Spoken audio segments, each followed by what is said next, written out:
Hi, welcome to my channel. For today's video, I'm going to be sharing some books that I am predicting will be 5-star reads. So I'm really excited to film this. I have a lot of books that have been on my shelf for so long that I've been wanting to read, and some of them I have really high hopes for. So yeah, I just wanted to share some of my 5-star predictions. I also feel like this will be fun to look back at once I eventually read all of these books and to see if they actually were 5 stars. So yeah, let's just get into all the books. So first, obviously, I'm gonna bring up this series again. I feel like I always find ways to talk about it or include it in videos. So I'm sorry if it's getting annoying, but I also enjoy talking about it, so I'm not gonna stop. So the books are the rest of the Calloway Sisters series that I have left to read. So I have Fuel the Fire, Long Way Down, and Some Kind of Perfect. I'm predicting these to be 5-star reads just because I am obsessed with this series so far. So since reading Hot House Flower, which is the 5th book in the series, all of the rest of the books after that have been 5 stars for me. The first 4 books had like different ratings, like ranging between 3.5 to 4 stars, but Hot House Flower was my first 5-star read of this series, and then Thrive and Addicted After All, which came after that, were also 5 stars. So I'm predicting that these are going to be 5 stars as well. I know for sure Some Kind of Perfect will be 5 stars. Like, I have no doubt at all that it will be. I just know this book is going to be amazing. The other two, I have a good feeling about them, so hopefully they're as good as I'm hoping they will be. I'm definitely planning to read Fuel the Fire and Long Way Down soon, so I'll obviously share all my thoughts on that once I eventually read these books. The next books that I wanted to mention is the Bad Reputation duet, which is a spin-off of the Addicted and Calloway Sisters series, but I wanted to mention these because I just feel like since I love this universe and this series so much, I'm gonna love these 2 books, and I've already been introduced to these characters and I already love the idea of them together. Like, I just think they're gonna be so cute. I think I'm gonna be obsessed with them, so I'm predicting that I'm gonna really love these books also. The next book is one that I constantly also bring up because I constantly say I'm going to read it soon, and at this point I just keep lying, but I'm not intentionally lying, but one day I will read it. But the next book is Things We Never Got Over by Lucy Score. So I just constantly bring this book up. It's always in TBRs. I have been intending to read it for the longest time, and I just haven't felt like it. I don't know why. I've gone through like different things where at first I just didn't feel like reading it yet, and then at one point I was worried that it wouldn't live up to the hype, but so many people love this book. I pretty much only see people saying good things about it for the most part, so I feel like I'm gonna love it too. I just need to finally get into it. I read Rock Bottom Girl by Lucy Score. I talked about it in my June wrap-up, and I really enjoyed that book a lot, so I feel like I'm gonna really love this one. I need to get to it at some point. I will. I promise I will. It's on my summer TBR. I'm trying to read it at some point this summer, and I'm really excited to read it.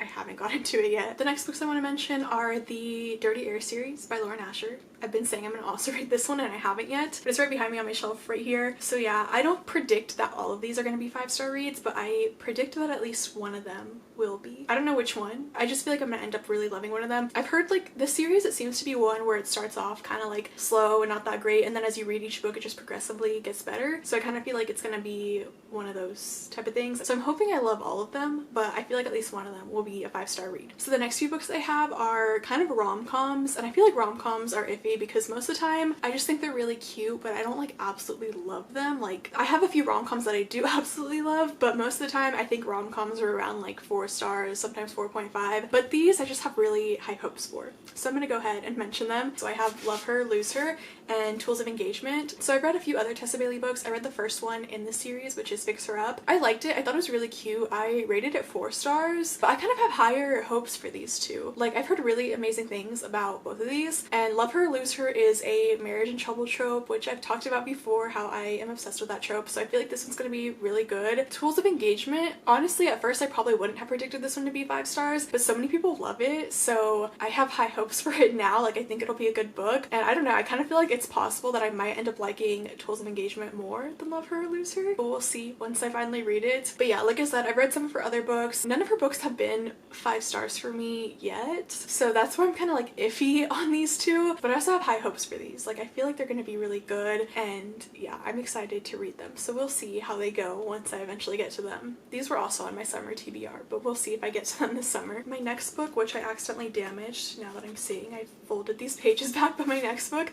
is Part of Your World by Abby Jimenez. So I really have enjoyed Abby Jimenez so far. I've read her other series, the Friend Zone series. The first 2 books were 5 stars. The third one I think I rated at 4.5, but it was a really amazing book. Like, I just really loved her series. I really love her writing. I think she does a really really good job at writing rom-coms that are like the perfect balance of being like cute and lighthearted and funny, but also deal with like serious topics. So I've been really excited for this book for a really long time. Still haven't read it, but I definitely want to read it soon. I feel like because of how much I love her other books, like I'm gonna really love this one. So I don't know, I'm predicting it'll be 5 stars, but we'll see. It seems like a cute book. I haven't really been talking about what these books are about, but I know that this one is like an age gap and the woman is older, which I haven't really read many books like that. I don't really know what else happens in it, but it seems like a cute book, so I'm excited to read it at some point eventually. My next book is another YA rom-com, but this one I actually like truly believe it'll be 5 stars, and I'll be really disappointed if it's not, but it's Better Than the Movies by Lynn Painter. I feel like everyone that I see who reads this book is just obsessed with it and says it's like so amazing, and people who like put off reading it for so long said that they should have read it earlier. So I feel like that's how I'm gonna feel once I read this book. I just feel like this is like the perfect book for me. I love rom-coms, especially rom-com movies, and in this one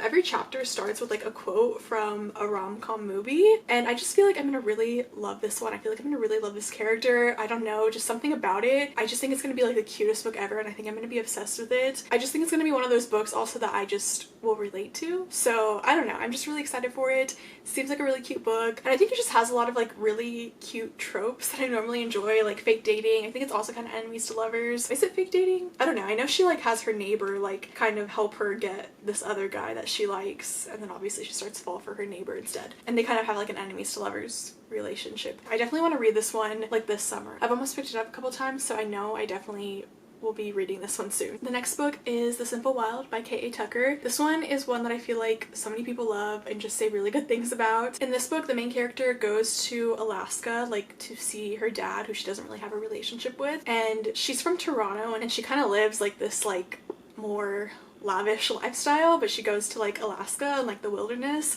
and obviously she doesn't really like belong there. And then she meets this guy who is a pilot, and yeah, they start to fall for each other. They're obviously very different from each other, very opposites of each other, and I just really like the idea of it. It kind of reminds me of It Happened One Summer, but like less of a rom-com vibe to it, like not as like lighthearted as It Happened One Summer. So yeah, I feel like I'm gonna really like this one. I feel like so many people love it. I've heard really good things about it. I mostly hear good things about the first book. I feel like I don't really hear anyone talking about the other books in this series, but yeah, I'm excited to read this one at some point. This one kind of feels like it should be like a fall or winter read to me. I don't know if it is, but it just feels like that. So maybe I'll read it later this year. I definitely want to read it by the end of the year. The next book I feel like kind of has a similar vibe to that, but it's All Roads Lead Here by Mariana Zapata. This one I know takes place like in a small town, and the main character like moves there, and I think she falls for her landlord maybe, but it's a slow burn because it's Mariana Zapata. But yeah, this one I hear amazing things about also. I haven't read a Mariana Zapata book since January because the writing is just like you have to get used to it, and I feel like I have to be like in a certain like mindset to want to read it, to actually like enjoy it. Like I don't want to force myself to read it and force myself to read a slow burn when I'm not in the mood to read a slow burn. But I've been saying for months that once I read another Mariana Zapata book, this is going to be the next one that I read. I've had this book on my shelf for like a year, and I feel like it's going to be a good book, so we'll see. The next book is Letters to Molly by Devney Perry. So I recently read The Birthday List, which is also by Devney Perry. These two books are a duet, and I really enjoyed the first book, so I'm excited to read this one. They're also standalones, like I don't think you need to read them in order or anything, but I did really love The Birthday List, so I feel like I'm gonna love this one even more because of the trope. It is about a divorced couple, and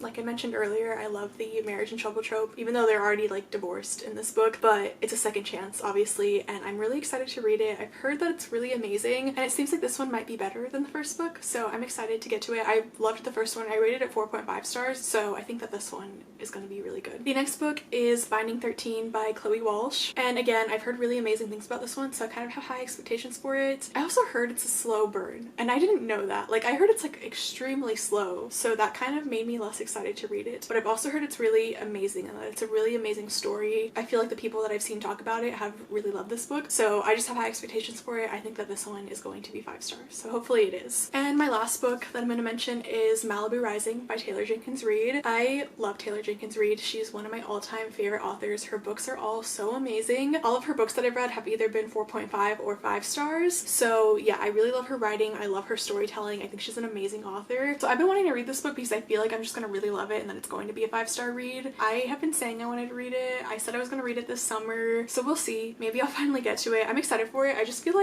like I have to be in the mood to read it. Like, because I know that it's not like a romance, so I have to be like wanting to read this specific book, and I feel like that's like important. Like, I don't want to force myself to read it just because it's on my TBR. That's kind of why I haven't read it yet, because I haven't really been in the mood to read it since I kind of am familiar with Taylor Jenkins Reid, because I know that this one is kind of more similar to Daisy Jones and the Six and The Seven Husbands of Evelyn Hugo, which I love those books so much, but they're actually my least favorite books by her, like if I were to rank all of them. So yeah, so I kind of feel like this one's gonna kind of fall like closer to how I feel about those, but I do still think I'm gonna really love it because I have loved all her books so far. So those were all the books that I wanted to mention for this video that I am predicting will be 5-star reads. I am excited to get to these at some point and see how I feel about them. These are all books that are like kind of a little bit prioritized for me, some more than others. But yeah, definitely let me know any of your thoughts on these books if you've read them. And if you like this and you're new to my channel, I would love it if you would subscribe, and thank you so much for watching.